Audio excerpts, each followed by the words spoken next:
Olá, seja bem-vindo a mais um dia da leitura bíblica. Estamos no 71º dia. Meu nome é Everton Alonso. Antes de entrarmos na leitura, quero pedir que você possa curtir, compartilhar, comentar e ativar o sininho de notificações.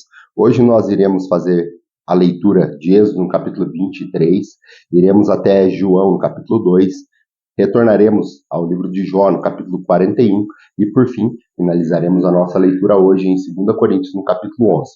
Aqui, em Êxodo 23, o Senhor continua instruindo Moisés acerca de leis que deveriam ser vigoradas no meio do povo. E também ele fala sobre as promessas e advertências sobre a conquista de Canaã. Diz assim: ninguém faça declarações falsas, nem que seja cúmplice do ímpio, sendo-lhe testemunha mal intencionada.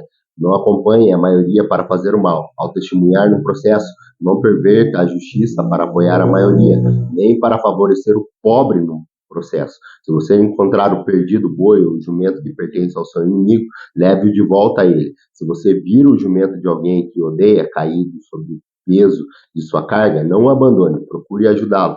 Não perverta o direito dos pobres em seus processos. Nem se envolva em falsas acusações, nem condene à morte o inocente ou o justo, porque não absolverei o culpado. Não aceite suborno, pois o suborno cega e até os que têm entendimento, e prejudica a causa do justo. Não oprima o estrangeiro. Vocês sabem o que é ser estrangeiro, pois foram estrangeiros no Egito. Plantem e colhem com suas terras durante 6 anos, mas no 7º deixe descansar sem cultivá-la. Assim os pobres do povo poderão comer o que crescer por si, e o que restar ficará para os animais do campo. Faça o mesmo com as suas vinhas e com os seus olivais. Em 6 dias façam os seus trabalhos, mas no 7º não trabalhe, para que o seu boi e o seu jumento possam descansar e o seu escravo estrangeiro renovem as suas forças. Tenham cuidado de fazer tudo o que eu ordenei a vocês. Não invoquem o nome de outros deuses, nem ouçam tais nomes dos seus lábios. 3 vezes por ano vocês me celebrarão festa. Celebrem a festa dos pães sem fermentos. Durante 7 dias comam pão sem fermento, como ordenei a vocês. E façam isso na época determinada do mês do Abibe, pois nesse mês vocês saíram do Egito.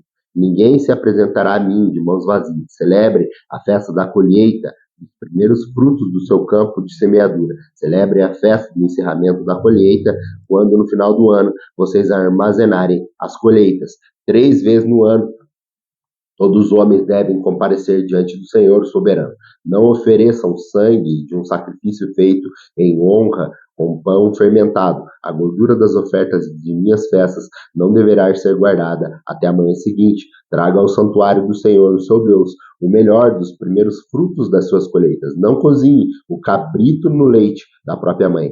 Eis que envio um anjo à frente de vocês para protegê-los por todo o caminho e fazê-los chegar ao lugar que eu preparei. Preste atenção e ouçam o que ele diz. Não se rebelem contra ele, pois não perdoará as suas transgressões, pois nele está o meu nome. Se vocês ouvirem atentamente o que ele disser e fizerem tudo o que eu ordeno, serei inimigo dos seus inimigos e adversário dos seus adversários. O meu anjo irá à frente de vocês e os fará chegar à terra dos amorreus, dos hititas, dos ferrezeus, dos cananeus, dos heveus, dos jebuseus, e eu os terminarei. Não se curvem diante dos deuses deles, nem lhes prestem culto, nem sigam as suas práticas. Destruam-nos totalmente e quebrem as suas colunas sagradas. Prestem culto ao Senhor, o Deus de vocês, e ele os abençoará, dando a vocês alimento e água. Tirarei a doença do meio de vocês. Em sua terra nenhuma grávida perderá o seu filho, nem haverá mulher estéril.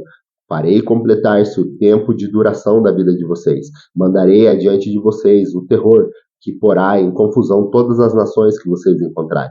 Farei de todos os seus inimigos virarem as costas e que fujam. Causarei pânico entre os heveus, entre os cananeus, os hititas, para expulsá-los diante de você. Não expulsarei num ano só, pois a terra se tornaria desolada e os animais selvagens se multiplicariam, ameaçando vocês. Eu os expulsarei aos poucos, até que vocês sejam numerosos o suficientes para tomarem posse da terra. Estabelecerei as suas fronteiras, desde o Mar Vermelho até o Mar dos Filisteus, e desde o deserto do Eufrates. Entregarei em suas mãos os povos que vivem na terra, os quais vocês expulsarão diante de vocês. Não façam aliança com eles, nem com seus deuses. Não deixem que estes povos morem na terra de vocês, senão eles os levarão a pecar contra mim, porque prestar culto e aos deuses deles será uma armadilha para vocês.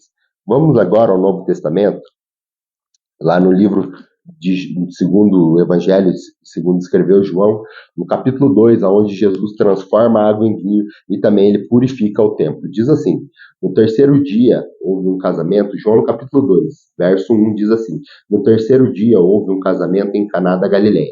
A mãe de Jesus estava ali, e Jesus e seus discípulos também haviam sido convidados para o casamento. Tendo acabado o vinho, a mãe de Jesus lhe disse: eles não têm mais vinho. Respondeu Jesus: que temos nós em comum, mulher? A minha hora ainda não chegou. Sua mãe disse aos serviçais: faça tudo o que ele mandar. Ali perto, havia 6 potes de pedra, do tipo usado pelos judeus para as purificações cerimoniais. Em cada pote cabiam entre 80 e 120 litros. Disse Jesus aos serviçais: enche os potes com água, e eles encheram até a borda. Então lhe disse Jesus: agora leve um pouco ao encarregado da festa. E eles assim fizeram. O encarregado da festa provou que a água fora transformada em vinho sem saber de onde ela viera, embora soubessem os serviçais que haviam tirado a água. Então chamou o noivo e disse: todos servem primeiro o melhor vinho, e depois que os convidados já beberam bastante, o vinho inferior é servido. Mas você guardou o melhor até agora. Este sinal milagroso em Caná da Galileia foi o primeiro que Jesus realizou. Revelou assim a sua glória, e os seus discípulos creram nele. Depois disso, ele desceu a Cafarnaum com a sua mãe, seus irmãos e seus discípulos, e ali ficaram durante alguns dias. Quando já estava chegando a Páscoa judaica, Jesus subiu ao templo de Jerusalém. No pátio do templo, viu alguns vendendo bois, ovelhas e pombas, e outros assentados adiante da mesa trocando dinheiro. Então Jesus fez um chicote de cordas e expulsou todos os templos, como as ovelhas, os bois, e espalhou as moedas dos cambistas e virou as suas mesas. Aos que vendiam pombas disse: tire essas coisas daqui, parem de fazer da casa de meu pai um mercado. E seus discípulos lembraram-se do que está escrito: o zelo pela tua casa me consumirá. E os judeus lhe perguntaram: que sinal milagroso o Senhor pode mostrar-nos como prova de sua autoridade para fazer tudo isso? Jesus respondeu: destruam este templo e eu levantarei em 3 dias. Os judeus responderam: este templo levou 46 anos para ser edificado, e o Senhor levantará em 3 dias? Mas o templo da qual ele falava era do seu corpo. Depois que ressuscitou dos mortos, os discípulos lembraram do que tinha dito. Então creram nas Escrituras e na palavra que o Senhor Jesus dissera. Enquanto estava em Jerusalém, na festa da Páscoa, muitos viram os sinais milagrosos que ele estava realizando e creram no seu nome. Mas Jesus não se confiava a eles, pois conhecia a todos. Não precisava que ninguém lhe desse testemunha a respeito deste homem, pois ele bem sabia o que havia no homem. Vamos agora voltar os nossos olhos e a nossa Bíblia para o livro de Jó. Nós faremos a leitura do livro de Jó hoje no capítulo 41, onde o próprio Senhor ainda continua a indagar Jó sobre todas as coisas que existem no mundo e sobre qual é o poder de Jó dentro das extensões do mundo. Jó, capítulo 41, verso 1 diz assim: você consegue pescar com o anzol o Leviatã ou prender a sua língua com uma corda? Consegue fazer passar um cordão pelo nariz ou atravessar o queixo com o seu gancho? Você imagina que ele vai implorar misericórdia e dizer palavras amáveis? Acha que ele vai fazer um acordo com você para que tenha um escravo pelo resto da vida? Acaso você consegue fazer dele um bichinho de estimação como se fosse um passarinho ou pôr-lhe uma colheira para lhe dar às suas filhas? Poderão os negociantes vendê-lo ou reparti-lo entre os comerciantes? Você consegue encher os arpões ou o couro de suas lanças de pesca e a sua cabeça? Se puser a mão nele, a luta ficará em sua memória e nunca mais você tornará a fazê-lo. Esperar vencê-lo é uma ilusão. Apenas vê-lo já é assustador. Ninguém é suficientemente corajoso para despertá-lo. Quem então será capaz de resistir a mim? Quem primeiro me deu alguma coisa e quem lhe deve pagar? Tudo o que há debaixo do céu me pertence. Não deixarei de falar dos seus membros, da sua força e do seu porte gracioso. Quem consegue arrancar a sua capa externa?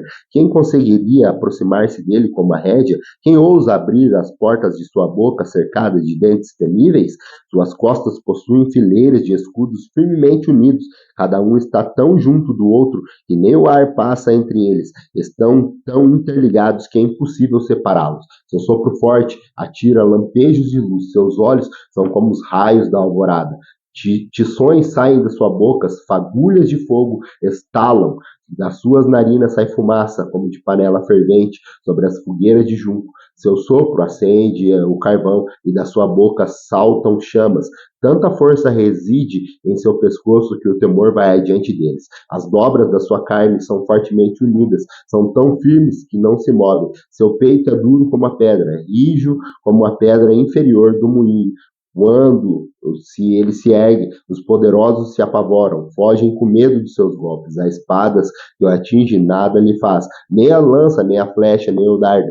Ferro ele trata como palha, e bronze como madeira podre. As flechas não o afugentam, as pedras das fundas não são como cisco para ele. O bastão lhe parece fiapo de palha, e o brandir da grande lança o faz rir. Seu ventre é como caco denteado, e deixa rastros na lama como trilho de debulhar. Ele faz as profundezas se agitarem como caldeirão fervente, e revolve o mar como um pote de unguento. Deixa para trás de si um rastro cintilante, como se fossem os cabelos brancos do abismo. Nada na terra se equipara a ele, criatura destemida.